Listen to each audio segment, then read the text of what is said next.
اللہ اکبر۔ اللہ کے محبوب علیہ السلام نے مردوں کو عورتوں کے ساتھ اور عورتوں کو مردوں کے ساتھ حسن سلوک کرنے کی تلقین ارشاد فرمائی، اور آقا کریم نے جو آخری وصیت اپنی امت کو کی، اس کے بعد حضور علیہ السلام کا وصال ہو گیا، اس کے بعد کوئی وصیت نہیں ہے حضور کی زبان سے جو نکلی۔ فرمایا لوگوں میں تمہیں دو چیزوں کی وصیت کرتا ہوں، ایک الصلاۃ الصلاۃ، نماز نماز، یعنی نماز کو نہ چھوڑو، اور دوسری وصیت یہ تھی کہ میں دو کمزوروں کے بارے میں تمہیں اللہ سے ڈراتا ہوں، ایک غلام اور دوسری تمہاری بیویاں۔ ان دو کمزوروں کے بارے تمہیں اللہ سے ڈراتا ہوں، ان پہ ظلم نہ کرنا، انہوں نے بھاگ تو جانا نہیں ہے، گھر سے نکل تو جانا نہیں، تو ان پہ ظلم کرو گے تو یہ دکھی ہو جائیں گے۔ تو آقا کریم علیہ السلام نے فرمایا ان دو کمزوروں کے بارے میں تمہیں اللہ سے ڈراتا ہوں، بلکہ اس قدر حضور نے عورتوں کی نزاکت کا لحاظ رکھا۔ ایک سفر پہ تھے، ایک شخص اونٹوں کو ہانک رہا تھا، اس کا نام تھا انجشا، تو وہ جلدی جلدی اونٹوں کو نا ہانکنے کی کوشش کر رہا تھا تاکہ جلدی پہنچ جائے۔ تو آقا کریم نے فرمایا انجشا آہستہ آہستہ، فرمایا یہ جو اونٹوں کے اوپر عورتیں بیٹھی ان کی طرف اشارہ کر کے کہا یہ نازک آبگینے ہیں، کہیں ٹوٹ نہ جائیں۔ عورتوں کو نازک آبگینے قرار دیا۔ آج ہمارے معاشرے کے اندر گھروں میں جو جنگ و جدل کا ماحول ہوتا ہے اور عورتوں کے ساتھ جو سلوک کیا جاتا ہے، بتاؤ یہ نازک آبگینے سلامت رہ سکتے ہیں؟ حضور نے تو فرمایا انجشا اپنے اونٹوں کی رفتار کو کم کرو، کہیں یہ نازک آبگینے نہ ٹوٹ جائیں۔ اور پھر سنو حضور نے کیا فرمایا، حبب الیہ من دنیاکم ثلاث، لوگوں تمہاری دنیا سے مجھے صرف تین چیزیں پسند ہیں۔ رنگ و نور سے سجی ہوئی یہ کائنات تمہیں مبارک ہو،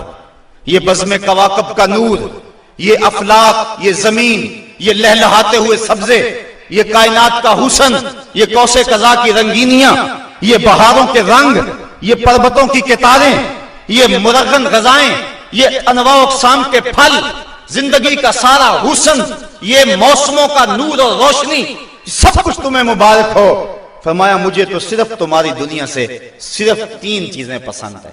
یہ نہیں کہا میری دنیا سے، کہا تمہاری دنیا سے، بلکہ ایک حدیث کے لفظ حضور نے یوں فرمایا کہ میری مثال ایسے ہے تمہاری دنیا کے ساتھ جس طرح کوئی مسافر گزر رہا ہو اور راستے میں کوئی درخت ہو اور وہ چند لمحوں کے لیے اس کی چھاؤں میں بیٹھ جائے۔ تو کہا میں تو چند لمحوں کے لیے رکا ہوں، اور رک کے ایک ایک لمحہ انسان کو زندگی گزارنے کا راستہ بتا گئے ہیں۔ چند لمحوں کے لیے وہ ٹھہرے ہیں جس پیڑ کے نیچے، سنا ہے آج تک اس پیڑ کا سایہ مہکتا ہے، آج تک وہاں روشنیاں پھیلی ہوئی ہیں۔ تو کہا حبب الیہ من دنیاکم ثلاث، مجھے تمہاری دنیا سے صرف تین چیزیں پسند ہیں، الطیب والنساء وجعلت قرۃ عینی فی الصلاۃ، ایک خوشبو، دوسری منکوحہ عورتیں، اور تیسری میری آنکھوں کی ٹھنڈک نماز میں رکھی گئی ہے۔ تو صاحبو، میرے اور آپ کے آقا و مولا حضور نبی رحمت صلی اللہ علیہ وآلہ وسلم نے یہی ہمیں وصیتیں کی، عورتوں کے ساتھ اس نے سلوک کرنے کا، اور عورتوں کو حکم دیا کہ تم اپنے خامند کے ساتھ اس نے سلوک کرو، بلکہ فرمایا کہ اگر اللہ کے علاوہ کسی کو سجدہ جائز ہوتا تو میں بیوی کو حکم دیتا کہ وہ اپنے خامند کو سجدہ کیا کرے۔ عورت کو یہ بھی اذن نہیں ہے کہ وہ مرد کی اجازت کے بغیر گھر سے نکلے۔ اگر مرد پابند کرنا چاہے عورت کو ہمت نہیں ہے کہ نکلے، شریعت نے منع کیا، بلکہ حضور نے ارشاد فرمایا جب کوئی عورت مرد کی رضا اور اذن کے بغیر گھر سے باہر نکلتی ہے تو آسمانوں کے سارے فرشتے اس عورت پہ لعنتیں نازل کرتے ہیں، اور پھر جب وہ گزرتی ہے جن راہوں سے، انسانوں اور جنوں کے علاوہ باقی ہر درخت، ہر پتھر، ہر شے جو راستے میں آتی ہے اس عورت پہ لعنت بھیجتا ہے۔ تو عورت کو مرد کے اذن کے بغیر گھر سے نکلنے سے روکا گیا، اس کو کہا کہ تو گھر میں ٹھہری رہنا، تیری یہ وفا کا تقاضا ہے۔ اور دوسرے مرد کو حکم دیا گیا کہ تو نے اس کا خیال رکھنا ہے، جو خود کھائے اس کو کھلائے، جو خود پہنے اس کو پہنائے، اگر کوئی نوبت تکرار اور لڑائی کی آ جائے اس کے چہرے پہ نہیں مارنا۔ بعض علماء نے کہا کہ اگر مارنا ناگزیر ہو جائے، جس طرح کہ سورہ نساء میں اللہ تعالیٰ نے فرمایا کہ اگر ان سے کوئی ایسا کام سرزد ہو جائے تو پھر ان کو مار لو، تو اس کی شرط لگائی کہ مار علم والی نہ ہو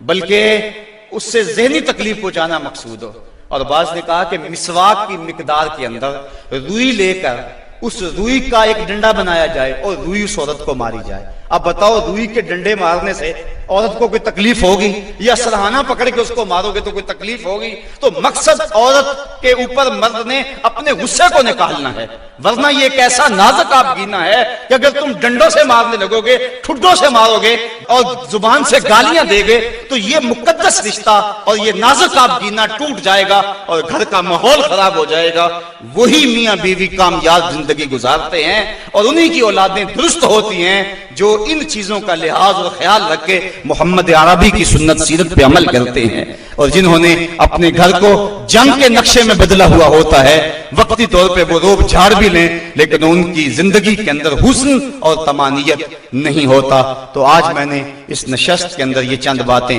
آپ کے سامنے رکھیں. اللہ تعالیٰ جل شانہ کی بارگاہ میں دعا ہے کہ مجھے اور آپ کو رسول کریم کے بتائے ہوئے راستوں پر چلنے کی توفیق عطا فرمائے، اور حضور نے جس طرح اپنی ازواج کے ساتھ حسن سلوک کیا ہے